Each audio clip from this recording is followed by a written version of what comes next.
Not only does ordered liberty have prerequisites, so also does the arbitrary power of tyranny have prerequisites. Arbitrary power is founded on public immorality. Constitutional order requires public virtue in order to function. True enough. But arbitrary power, tyrannical power, also requires a platform or foundation. That foundation is public immorality.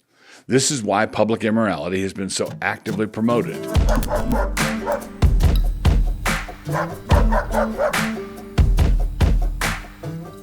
You don't really have to like the term Christian nationalism, not at all. But given the times in which we live, you do have to understand it. This should be done without freaking out about it, and without allowing elliptical advocates of the CN position to scare you away from it. Walk with me here, step by step. Tell your fantods to calm the heck down. And besides, if you are free, white, and 21, you will almost certainly be accused of being a Christian nationalist anyhow, so it is really incumbent on you to understand the terms that will be thrown at your head. This CN phrase will be one of them. Go ahead and catch one. Take a look at it. Check out the serial number on the bottom.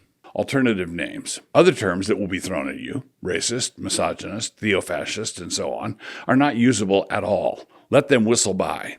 It would be a waste of your time and energy to try to explain to anybody that you were only wanting to be the good kind of Christo-fascist. The only task with regard to all such slanderous accusations and names is to live in such a way as that everyone with any sense recognizes that the slanders are in fact slanders. This task will sometimes be made the more difficult for you by bots programmed to sound like Goebbels on one of his surly mornings, not to mention those brethren who decided, not sure why, to download the bot programming for themselves. For reasons best known to themselves, they decided to infuriate the left by delighting them, by giving them exactly what they wanted. Not all elevators go to the top floor, in other words. So I think I can speak for genuine CNs everywhere when I say that such distortions ought not even slow us down.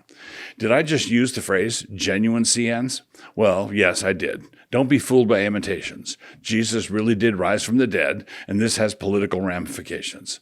One of the more obvious ramifications is the death of rancid malevolence. And in my one oblique reference to recent controversies, this is one surefire way for my adversaries to prove that I really am in the pay of the Jews, as this shadowy cabal, too clever by half, has apparently decided to have me preach that Jesus of Nazareth occupies the throne of David and is the true Messiah of God. So I should warn you that some of these criticisms of my supposed Mossad connections should not be closely evaluated by you if you are asthmatic.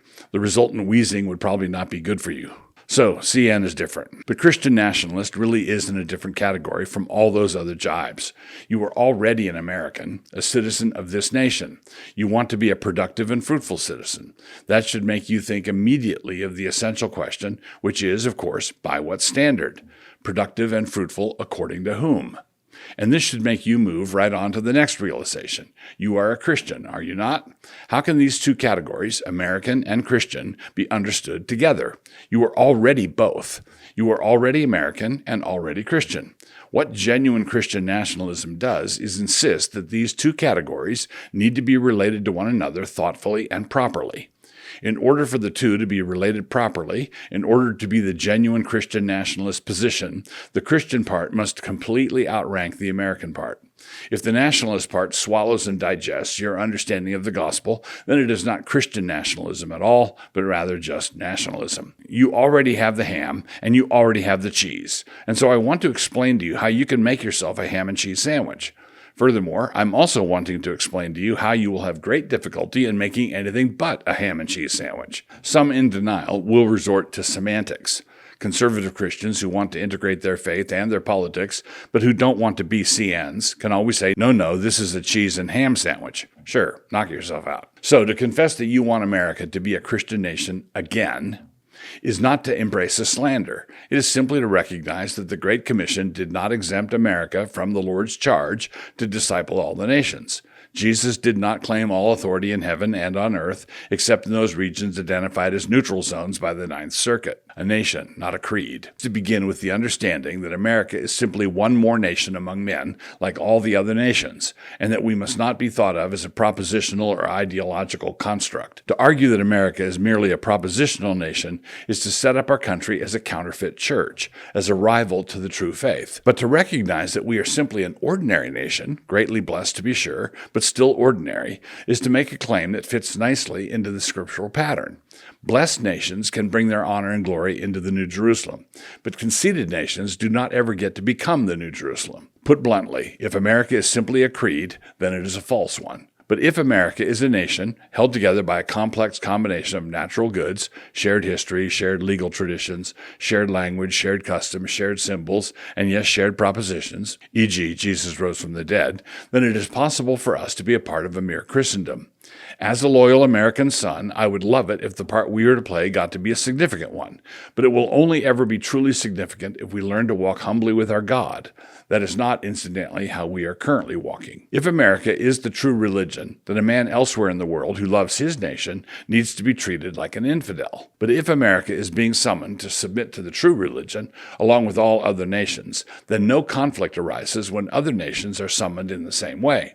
A man who truly loves and honors his mother will understand fully why another man loves and honors his mother, even though they are two completely different women. They love and honor different women because they are both under the authority of the same law. A nation, not an enterprise zone. Vivek and Elon, who are still going to do lots of good stuff in the coming months, did not do lots of good stuff when it came to their comments about bringing in highly skilled workers to the U.S. on H-1B visas. Those comments caused kind of an uproar in the MAGA ranks, and the reasons for that uproar are not very far away from this entire question that we are addressing right this minute, which is, what is a nation? After the question blew up, both Vivek and Elon defended the free use of such visas, and Vivek indicated that American workers weren't really up to snuff, having been too busy with their football games, proms, and such. Given the fact that the American voting public was already sore enough on this issue to elect Donald Trump, to say anything like this was beyond tone deaf. During the Biden years, somewhere between 10 and 15 million illegals were deposited at various places around the country, causing massive dislocations. How much white sand can you put in the sugar bowl before it's no longer a sugar bowl? Now, someone like Vivek could object and say that he fully supports Trump's intention to be a border hawk with regard to illegal immigration, but that he was talking about legal immigration. H-1B visas are for highly skilled workers who come to the U.S. legally. The number set by Congress for such visas annually is 65,000, with room for 20,000 more if they have graduate degrees from U.S. colleges. But nevertheless, that's a lot of Hindus. Remember that these are skilled and ambitious people likely to rise to positions of influence and control. That means that when it comes to America retaining its distinct identity as a nation, they clearly represent a diluting agent. That means that much more is going on apart from the bottom line for the company that hired them. To change the metaphor for a moment, the pressing issue right now is numbers, and not really legal versus illegal immigration. If a ship hit an iceberg and was flooding badly, and then on top of that the captain lost his mind and ordered the engineering officer to start pumping seawater into the hold as well, it would not matter that much if the crazy order were technically a lawful one. The need of the hour would actually be less water, not less illegal water.